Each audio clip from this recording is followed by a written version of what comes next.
नमस्कार। विभू क्लासेज में आपका स्वागत है। मैं ब्रजेश कुमार आपको आज वृत्तों से संबंधित क्षेत्रफल एरिया रिलेटेड टू सर्कल पढ़ाने वाला हूँ। ये चैप्टर आपके परीक्षा के दृष्टि से अति महत्वपूर्ण है और यहाँ से शॉर्ट क्वेश्चन के साथ साथ आपका लॉन्ग क्वेश्चन भी बनता है, इसलिए यह चैप्टर आपके लिए अति महत्वपूर्ण बन जाता है। तो वृत्तों से संबंधित क्षेत्रफल पढ़ाने से पहले, इन सवालों को हल करने से पहले मैं समझ लेता हूँ वृत्त होता क्या है और वृत्त से संबंधित क्षेत्रफल क्या होता है, क्षेत्रफल क्या होता है और इसमें वृत्त के कितने पार्ट्स होते हैं। जैसे हो गया केंद्र, हो गया वृत्त, हो गया और वृत्तखंड हो गया, त्रिज्यखंड हो गया। इन सब चीज़ों पर आज हम चर्चा करेंगे। ये आपका इंट्रोडक्शन पार्ट है। तो सबसे पहले हम जान लेते हैं वृत्त क्या है। वृत्त, सर्कल। अगर आप चाहते हैं नोट डाउन, साथ साथ आप नोट डाउन भी करते चलिए। वृत्त क्या है? इस व्हाइट बोर्ड जो है ये वृत्त है, सॉरी ये समतल है। ये जो व्हाइट बोर्ड है ये समतल है क्योंकि इसके तल समान है। अब वृत्त क्या है? किसी समतल में स्थित वह स्थिर बिंदु, किसी समतल में स्थित वह स्थिर बिंदु, इस स्थिर बिंदु का नाम हम मान लेते हैं O है। इस स्थिर बिंदु का नाम मान लेते हैं हम O है। किसी समतल में स्थित वह स्थिर बिंदु जिससे समान दूरी पर स्थित बिंदुओं के समूह को हम वृत्त कहते हैं। वृत्त क्या है?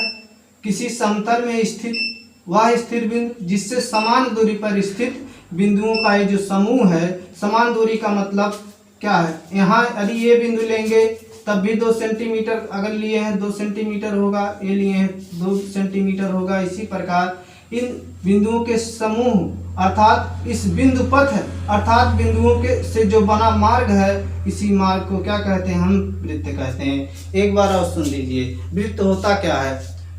किसी समतल में स्थित वह स्थिर बिंदु जिससे समान दूरी पर स्थित बिंदुओं के समूह को क्या कहते हैं? वृत्त कहते हैं।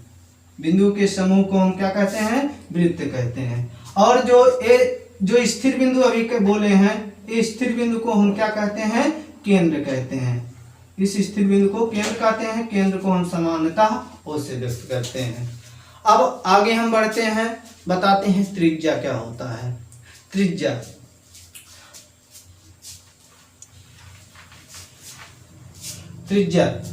अभी हम बताएं वृत्त एक केंद्र हो गया और इससे समान दूरी पर जो बिंदु पथ बनता है, इसको हम क्या कहते हैं? वृत्त कहते हैं। अब त्रिज्या क्या है? एक केंद्र है और आप अभी बताए हैं ये वृत्त जो है अनेक बिंदुओं से मिलकर के बना है। केंद्र O हो गया और मान लेते हैं यहाँ एक बिंदु हम A ले लेते हैं। अब वृत्त के केंद्र और वृत्त पर स्थित किसी बिंदु को मिलाने वाली सीधी रेखा को त्रिज्या कहा जाता है। वृत्त के केंद्र और वृत्त पर स्थित किसी बिंदु को मिलाने वाली रेखा को वृत्त की त्रिज्या कहते हैं। त्रिज्या को हम अंग्रेजी में रेडियस भी कहते हैं, इसलिए हम इसको सामान्यतः R से व्यक्त करते हैं। अब त्रिज्या हो गया व्यास। अब आपको हम व्यास पढ़ाएंगे, लेकिन व्यास से पहले आपको जान लेना है कि क्या होता है जीवा। जीवा सबसे पहले आप जानिए जीवा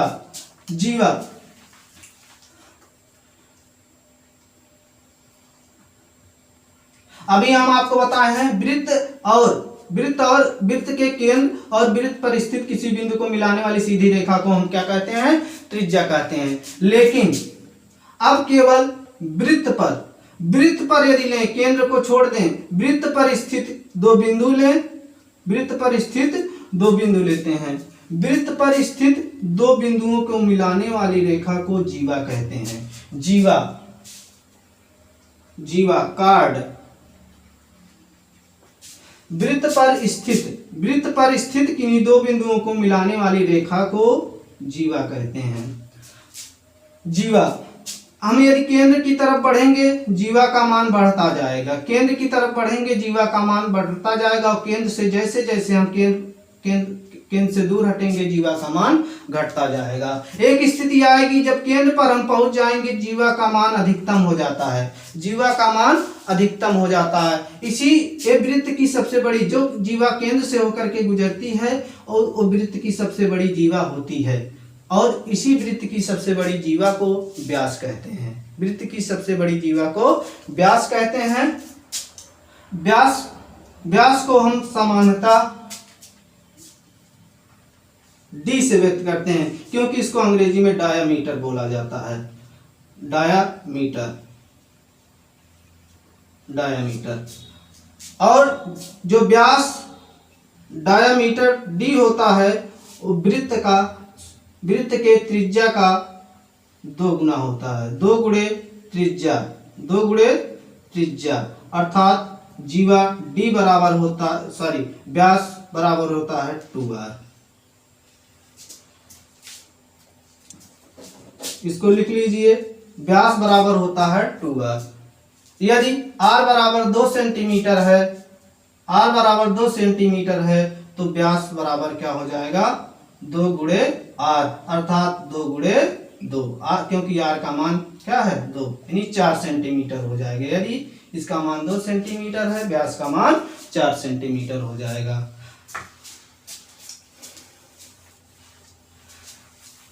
अभी हम बात कर रहे थे जीवा का बात कर रहे थे कार्ड। जीवा क्या होता है अभी बताए हैं। वृत्त पर स्थित किन्हीं दो बिंदुओं को मिलाने वाली रेखा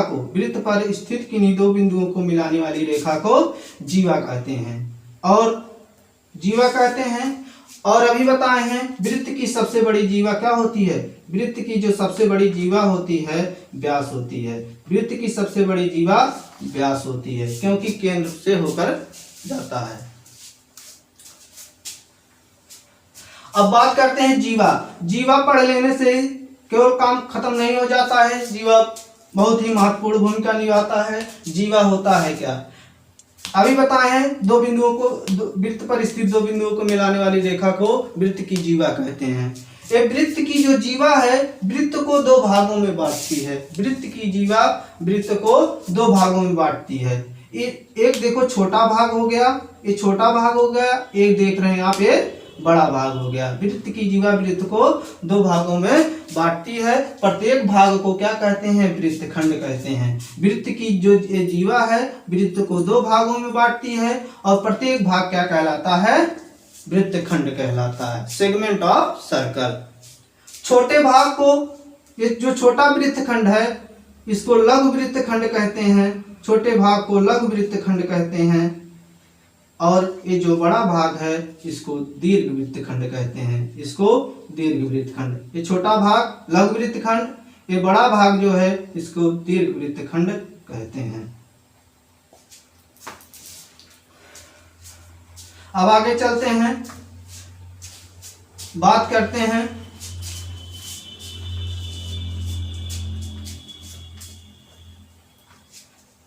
चाप की। आर्क, वृत्त का चाप क्या होता है अभी हम बताए हैं। जीवा, वृत्त की 2 बिंदुओं को मिलाने वाली रेखा को वृत्त की जीवा कहते हैं। अगर इसको मिला दें तो क्या होता है, जीवा होता है। यदि इसको ना मिलाएं तो क्या होता है, चाप होता है। यदि इसको मिला दें तो ये वृत्त की जीवा बन जाएगी, यदि ना मिलाएं तो क्या होगा, चाप होगा। यदि वृत्त पर स्थित किन्हीं 2 बिंदुओं को, कि वृत्त पर स्थित वे 2 बिंदु जो वृत्त को 2 भागों में बांटते हैं वृत्त के चाप कहलाते हैं। इनको ये मिल जाएंगी तो जीवा हो जाएंगी। अगर ये 2 बिंदु नहीं मिलेंगी, ये वृत्त को 2 भागों में बांट रही हैं। ध्यान से देखिए, यहाँ तक का एक भाग हो गया। यदि हम इसको यन से व्यक्त कर दें, इधर वाले भाग को यहाँ यन से व्यक्त कर दें, यहाँ से यहाँ तक देखोगे क्या होगा, ये एक भाग हो गया। और इधर ए से बी तक इधर देखोगे तो बड़ा भाग हो गया। अभी बताए हैं वृत्त पर स्थित दो बिंदु वृत्त को दो भागों में बांटते हैं और प्रत्येक भाग चाप कहलाते हैं। छोटे चाप को लघु चाप और बड़े भाग को दीर्घ चाप कहते हैं। और चाप को सामान्यतः इस चिन्ह से व्यक्त करते हैं। चाप को इस चिन्ह से व्यक्त करते हैं। यदि हमको लघु चाप को दिखाना हो, यहाँ से यहाँ तक का लघु चाप है, यहाँ से यहाँ तक का दीर्घ चाप है। यदि हमको लघु चाप दिखाना है, लघु चाप यदि इसको दर्शाना है तो पहले इसका चिन्ह बनाएंगे, इसको ए एम बी। और दीर्घ चाप को दिखाना हो, दीर्घ चाप बराबर हो जाएगा A N B, A N B. अब बात करते हैं त्रिज्यखंड का। अब बात करते हैं त्रिज्यखंड। त्रिज्यखंड क्या होता है? Sector of circle. त्रिज्यखंड, त्रिज्यखंड, sector of circle, sector of circle, त्रिज्यखंड। एक वृत्त हो गया, एक केंद्र हो गया। अब आप जानते हैं वृत्त अनेक बिंदुओं से मिलकर बना होता है तो अनेक त्रिज्याएं खींची जा सकती हैं। अब त्रिज्यखंड किसे कहते हैं? दो त्रिज्याओं और संगत चाप। मान लेते हैं एक केंद्र हो गया, एक त्रिज्या OA होगा, एक त्रिज्या OB हो गया। कर है दो त्रिज्याओं और उसके संगत चाप। अगर ए भाग लेंगे ए भी एक इसका संगत चाप ए हो जाएगा।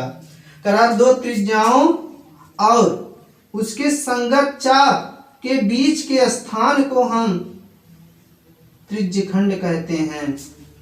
इसको हम क्या कहते हैं? त्रिज्यखंड कहते हैं। दो त्रिज्याओं, एक बार और फिर देखिए, दो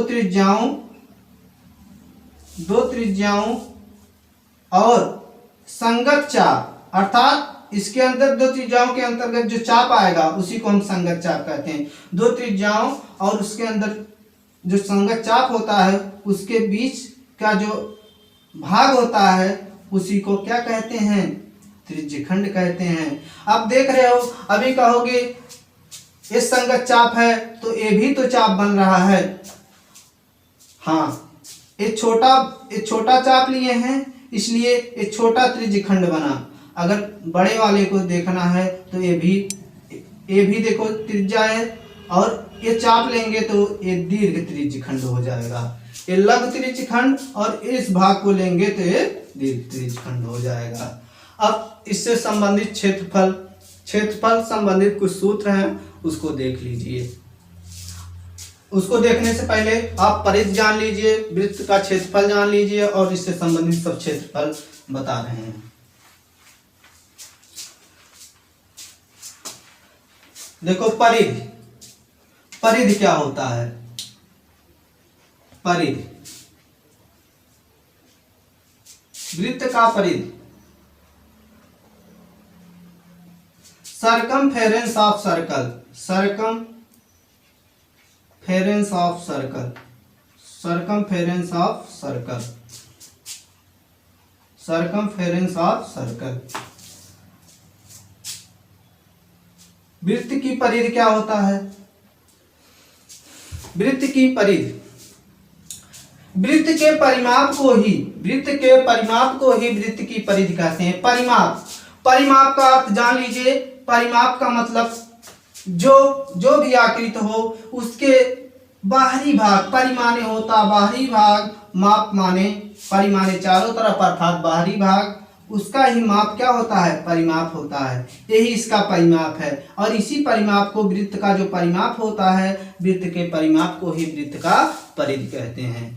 वृत्त के परिमाप को वृत्त का परिधि कहते हैं। वृत्त के परिमाप को वृत्त का परिधि कहते हैं। और वृत्त का जो वृत्त का परिमाप को परिधि कहते हैं और वृत्त के परिधि बराबर सूत्र होता है वृत्त का परिधि बराबर होता है 2 गुणे व्यास। अभी कहोगे कि वृत्त की परिधि बराबर होता है 2 पाई r होता है। अब ये बताए हैं कि जो व्यास होता है त्रिज्या का क्या होता है 2 गुना होता है। यदि व्यास के स्थान पर यदि हम यहाँ 2 नहीं रहेगा बल्कि पाई रहेगा। वृत्त का परिधि बराबर होता है पाई गुणे व्यास। वृत्त की परिधि बराबर होता है पाई गुणे व्यास। अब देखिए 2 पाई r कैसे आता है। पाई बराबर होता है पाई। अब व्यास के स्थान पर हम बताए हैं व्यास जो होता है त्रिज्या का क्या होता है 2 गुना होता है। अब व्यास के स्थान पर हम 2r लिख देंगे। इस 2 को आगे ले आएंगे हो जाएगा 2 पाई r। वृत्त का परिधि बराबर क्या हो गया 2 पाई r। वृत्त की परिधि बराबर क्या होता है 2 पाई r। आगे का वीडियो कल बताया जाएगा। अगले वीडियो में बाकी सब चीज़ें बताई जाएंगी। तब तक के लिए थैंक यू।